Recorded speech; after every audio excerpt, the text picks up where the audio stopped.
Futur immopreneur, je t'espère en forme. Aujourd'hui, je t'emmène sur le terrain. Bon, tu vas voir, il y a plein de voitures. Il y a un immopreneur qui a encore fait des exploits. Il a acheté juste quelque chose d'incroyable que je vais te montrer aujourd'hui. À ton avis, qu'est-ce qu'il a acheté? Tu te dis peut-être que c'est ce qui est derrière moi. Attends, je te montre ce qu'il a acheté. Juste à côté, juste en face, il a acheté quelque chose ici, dans ce bâtiment-là. Et c'est ce que je vais te montrer tout simplement tout à l'heure. Il sera là. D'ailleurs, c'est lui qui fait le caméraman dans ce moment-là. On va te parler de tout ça. Désolé pour le bruit. On est vraiment en mode vlog. On va te parler tout à l'heure dès qu'on rentre là dans le bâtiment. Il va tout expliquer lui-même. Donc, reste bien connecté pour avoir toutes les informations sur ce qu'on est venu voir comme bien aujourd'hui. Ça y est la team, on est au sec et à l'abri un peu du bruit. On va pouvoir échanger sur ce bien que je suis venue voir aujourd'hui. Ce n'est pas le mien, c'est le bien de Boris. Il va nous expliquer ce que c'est. Mais avant cela, je me présente rapidement et je te laisserai également le soin de te présenter. Je suis Céline Médéou, épouse d'Orido. Je suis immopreneur, une personne qui gagne de l'argent grâce à l'investissement immobilier. C'est ce que je t'apprends sur cette chaîne et également dans mes formations, dans mes accompagnements. Aujourd'hui, on est avec Boris. Donc, Boris, merci de nous accueillir chez toi. Tu vas nous dire ce que c'est dans les quelques secondes qui vont suivre. Est-ce que déjà tu peux te présenter, s'il te plaît? Ça marche. Moi, c'est Boris Milogo. Je suis consultant informatique et je suis immopreneur aussi. Alors, avant de parler d'où on est et de savoir ce que tu as acheté exactement, est-ce que tu peux nous dire, toi, du coup, qu'est-ce qui t'a poussé à t'intéresser à l'immobilier? Oui. Ce qui m'a intéressé, c'est plus penser à la retraite. Donc, je voulais anticiper ma retraite, avoir des revenus complémentaires. Donc, c'est ça qui m'a poussé plus à chercher tout ce qui est immobilier et puis à pouvoir au moins emmagasiner un peu de cash quand je serai à la retraite. Ok, très bien, très bien. Donc, c'était vraiment dans l'optique de, comme tu dis, préparer l'après. Préparer la vieillesse, voilà, ne pas subir, ne pas mettre son sort dans les mains de l'État s'il veut bien donner un peu plus ou un peu moins finalement que ce qu'on vous avait dit. Donc, toi, tu prends ta retraite en tout cas en main. C'est ça l'idée. Ok.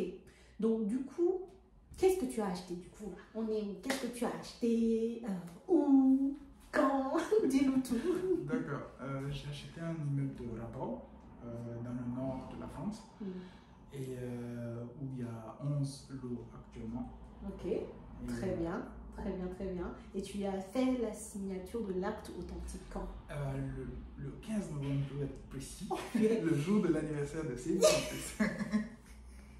Ceux qui me suivent sur Instagram, je crois que j'ai fait une publication là-dessus le jour de mon anniversaire. Ou bien c'était, non, parce que j'avais pris mon compte Instagram, j'avais fait la publication peut-être dans le groupe Telegram ou le canal Telegram des immopreneurs, je ne sais plus. Mais j'en avais parlé qu'il y en avait un d'entre vous qui avait signé le jour de mon anniversaire. Vraiment, on ne pouvait pas me faire plus plaisir. Merci Boris, merci. Ok, très bien. Avec grand plaisir. Du coup, tu as acheté un immeuble de rapport de 11 lots. Ok. Donc, du coup, ton immeuble, tu l'as acheté à combien? Et est-ce que tu as pu négocier le prix? Malheureusement, le prix, je n'ai pas pu négocier. Bon, au vu de l'emplacement et tout, ça semblait être convenable. Je l'ai pris à 240 000, plus 10 000 de frais d'agence. De frais d'agence, ok. Donc, c'est ce qui te fait un total FAI de 250 000. 250 000 Ouais. 250 000. Ok. Donc, immeuble de rapport de 11 lots, 250 000 euros. Dans le nord de la France, avec un très bel emplacement. Ok. On est sur quoi en termes de rentabilité sur cet immeuble-là? On est en brut à 10,10. Et en net, on est à 8,9. Ok, 9% net. Mais bon, ça ne va pas trop vous parler. On va plutôt parler de cash flow après du coup. Restez jusqu'à la fin, on va parler du cash flow derrière et ça va beaucoup plus vous parler. Ok, du coup, sur cet immeuble, quelle est l'exploitation que tu comptes faire ici? Je compte faire de la location meublée, comme beaucoup d'immopreneurs. Et on est actuellement en travaux. Donc vous pouvez le voir d'ailleurs. C'est en mode spartiate, on a mis la lumière de chantier. Voilà. Et d'ailleurs, tu vas nous expliquer pourquoi même que c'est ici qu'on est venu faire la vidéo. Parce que tu as dit que tu as 11 lots. Tous les 11 lots sont en travaux ou... Non, non, non. Il y a 2 appartements qui sont libres. Tout le reste, donc il y a 9 qui sont actuellement loués. 9 qui sont actuellement loués. Ouais. Donc ça veut dire que quand tu as fait la signature de l'acte authentique le 15 novembre 2022, donc il y avait 9 lots qui étaient déjà loués. Oui, c'est ça. Donc quand toi, tu as signé chez le notaire, Monsieur Boris a signé chez le notaire, il a commencé à gagner de l'argent. Il a commencé à s'en mettre plein les poches, comme on dit là. Ah, ça c'est top ça. Donc sur les 11, il y en a 9 qui sont loués déjà et donc 2 qui nécessitent des travaux, dont l'un d'entre eux dans lesquels on est. L'autre, du coup, bon, on ne le verra pas non plus parce que l'artisan est parti avec la clé de l'autre appartement qui est aussi en travaux, donc on verra celui-là. Mais par contre, tout à l'heure, on vous montrera également les parties communes qui vont être un peu rafraîchies également, en fait. Mais on vous le montrera, on vous dit tout, donc vous verrez aussi voilà, les images des parties communes. Je montrerai rapidement aussi l'image de celui-là et puis ce qui va se passer un peu... en termes de travaux, quoi. Ok, restez jusqu'à la fin de la vidéo. Pour continuer sur le volet chiffres, sur cet immeuble-là, aujourd'hui, il y en a 9 lots qui sont déjà loués, 2 qui sont en travaux. Est-ce que tu peux nous dire en totalité qu'est-ce que ça représente comme loyer si tout est loué du coup? Si tout est loué, on est sur du 3300. 3300 € par mois. Ok, 3300 € par mois. Ok, ce qui est très très bien, hein, c'est le salaire de cadre, de haut cadre français, donc pas cadre débutant, hein, avec un peu d'années d'expérience en fonction de son background, où il a fait ses études, mais en tout cas, c'est pas le salaire de tout le monde, donc ça c'est déjà top en une seule opération, ça il faut le dire aussi, puisque au final, c'est ton premier immeuble de rapport. Exactement. D'accord. Et avant ça, est-ce que tu avais déjà acheté? Si, ma résidence principale. Ok, toi tu es propriétaire du coup de ta résidence principale. Est-ce que tu as senti, parce que là je vais faire la transition vers le côté bancaire, est-ce que quand tu as demandé ton financement, le fait d'avoir déjà ta résidence principale, est-ce que pour toi ça a été une facilité ou pas? Je dirais oui, dans le sens où il voyait que j'avais déjà quelque chose d'acquis. Et en plus de le taux d'endettement que j'avais et ma capacité d'emprunt, donc ça m'a pas facilité, mais au moins ça pouvait à la banque, avec bien sûr la rentabilité du bien. Donc ça a plus convaincu la banque. Oui, ok. Ouais. Vous allez souvent entendre sur internet dire que lorsqu'on est déjà propriétaire de sa résidence principale, ça peut être un blocage. La réalité, c'est que non, en fait, ce n'est pas un blocage. Parfois, ça peut même être un avantage parce que voilà, vous êtes déjà propriétaire, la banque vous voit déjà en train de payer un crédit immobilier qui plus est là où vous résidez, donc elle sait là où venir vous chercher. Donc non, c'est un avantage. Et là aussi sur l'immeuble de Boris, l'immeuble a 2 avantages, c'est qu'il y a une grande majorité des appartements qui étaient déjà loués et de 2, l'immeuble est rentable. 10%, plus de 10% de rentabilité brute et en net, on est à peu près à 9%, ce qui est pas mal. Mais on va maintenant parler du cash flow et ensuite on va vous parler des conditions bancaires. Sur ce immeuble, du coup, tu nous as dit que le loyer total, quand tout sera loué, puisqu'il y a 9 sur 11 qui sont loués, les 2 autres sont en travaux, quand les 11 totalement seront loués, on sera à 3300 € de loyer mensuel.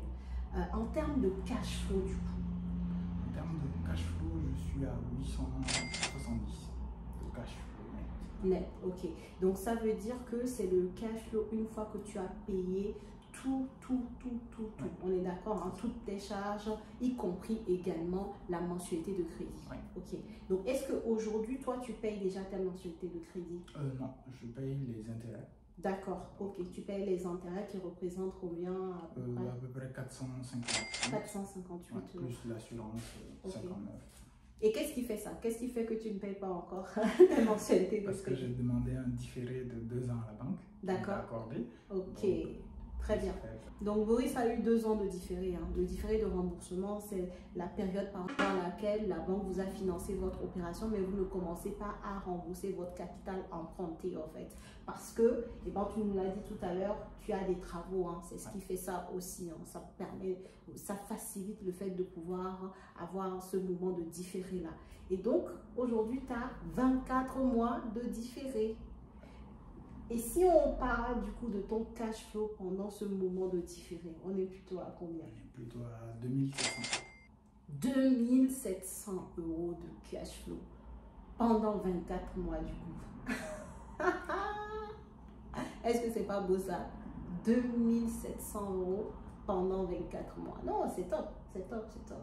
Tu as le temps, c'est pour ça que je dis souvent que la période de différé, c'est une période pendant laquelle en fait tu te mets plein dans les poches, c'est-à-dire tu te crées de l'épargne, tu te crées de la trésorerie pour ton investissement, hein, puisque là on est vraiment en mode immopreneur, donc c'est du business, tu peux pas avoir une trésorerie à sec. Donc, tu vas te créer de l'épargne, de l'argent de côté pour gérer l'immeuble, par exemple, et une autre partie pour peut-être remettre sur la table en face des banques pour refaire d'autres financements, pour d'autres projets ou carrément d'autres projets qui n'ont rien à voir avec l'immobilier que tu veux faire. Tu as un capital de départ à pouvoir y mettre. C'est ça aussi que te permet l'immobilier, de viser large, quoi. Ouais. De viser large. Et cette période de différé, si on prend 24 mois fois 2700 €, j'ai pas ma calculatrice, mais je pense que tu es à plus de 50 000 €, à plus de 50 000 €. Donc, je pense que c'est pas mal, non? Dites-moi ce que vous en pensez dans les commentaires. En tout cas, bravo pour ça. Et du coup, est-ce que tu peux nous donner les autres conditions bancaires que tu as pu obtenir sur cet immeuble? Oui, en termes de conditions bancaires, j'ai fait 6% d'apport. Ok. Et en termes de mensualité de crédit, j'ai jusqu'à 24 ans. 24 ans, ouais. Ok. Donc, tu as eu une durée d'emprunt sur 24 ans et également, tu as mis 6% d'apport parce que c'était une demande aussi de la banque que tu mettes cet apport-là. Ouais, ok, très bien. Après, le 110%, c'est vrai que ça se fait de plus en plus rare.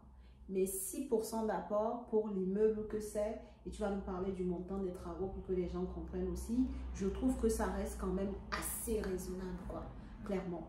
Et d'ailleurs, du coup, pour renchérir sur ce sujet-là, combien de travaux tu as demandé? Combien est l'enveloppe des travaux que tu as demandé à la banque ici? 110 000 €. 110 000 €. Ouais. Ok. Les 110 000 €, c'est vraiment pour la totalité. Par exemple, là, tu refais complètement ce lot-là, le deuxième aussi. Et il y avait quoi d'autre? L'électricité, je crois, ça, à refaire complètement pour être aux normes. Et il y avait quoi d'autre? Donc, l'isolation, l'électricité. Ouais, l'électricité, quoi. Ok. Et la cuisine. Ouais, de chaque lot que tu reprends. Exactement. Pour proposer quelque chose de très correct, quoi. Vous le savez, on dit souvent, je ne cesserai de le répéter, vous allez attirer que ce que vous allez renvoyer à vos locataires.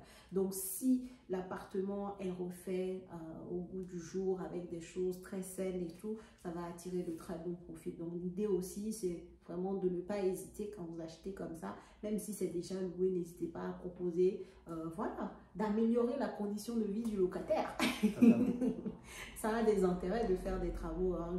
On ne va pas refaire l'histoire ou la leçon pour le coup, mais ça a des intérêts. Et aujourd'hui, toi, tu as pu tirer deux des intérêts de ça, des travaux, c'est de pouvoir avoir tes 24 mois de différé.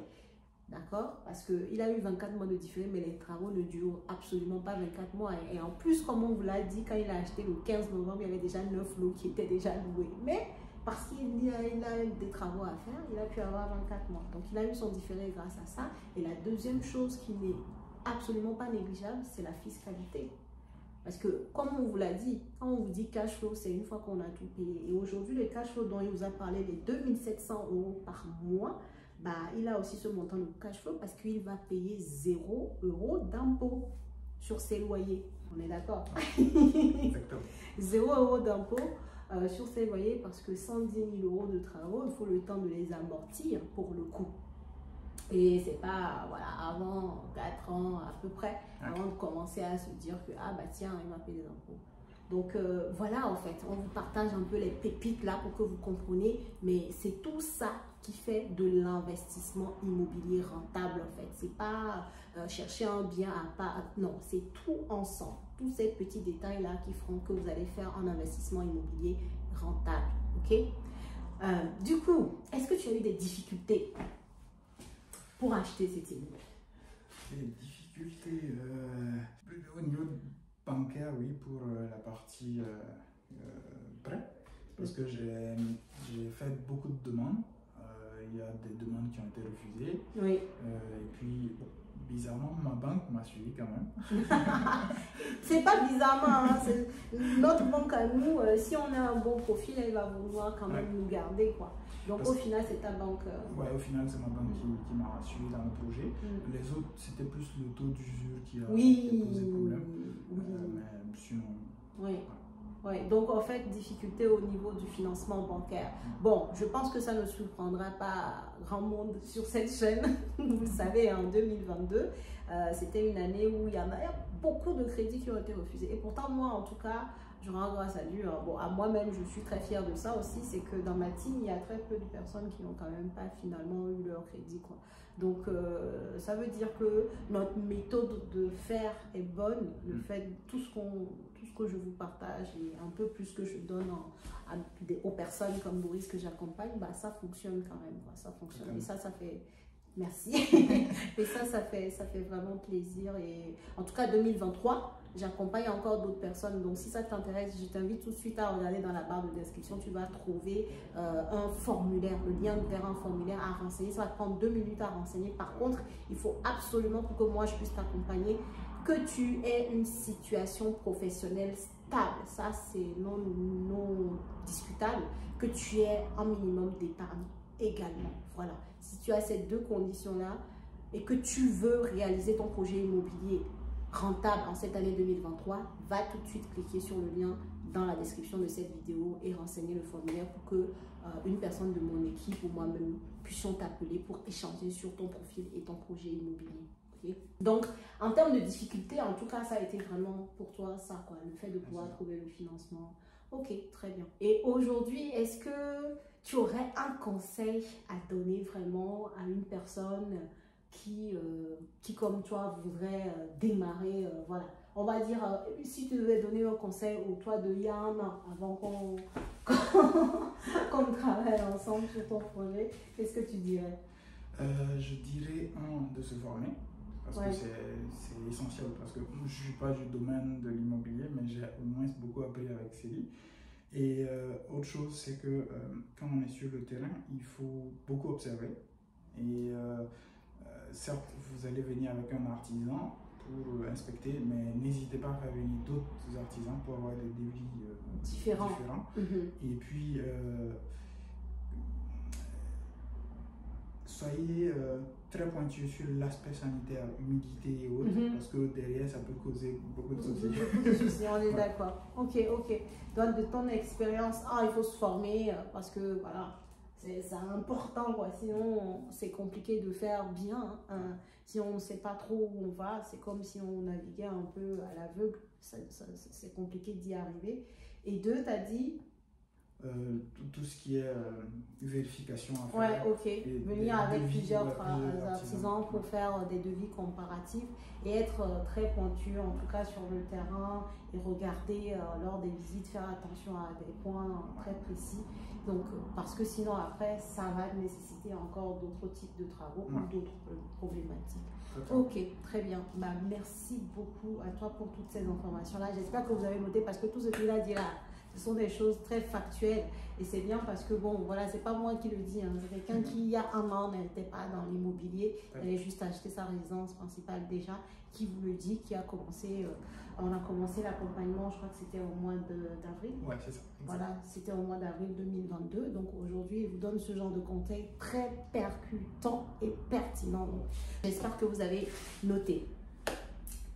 Du coup, dernière question pour finir notre échange avant de vous montrer du coup un peu l'immeuble et tout ça. Dernière question pour clore notre échange. Est-ce que du coup cet immeuble-là, c'est ton dernier bien ou est-ce que tu as encore ton premier et ton dernier du coup, ou est-ce que tu as encore d'autres projets à venir dans l'immobilier? J'ai d'autres projets à venir.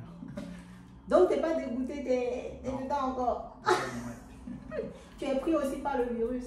Ah, en tout cas, je vous ai dit, hein, quand on commence l'immobilier après, c'est difficile de s'arrêter parce qu'on comprend que ça fonctionne.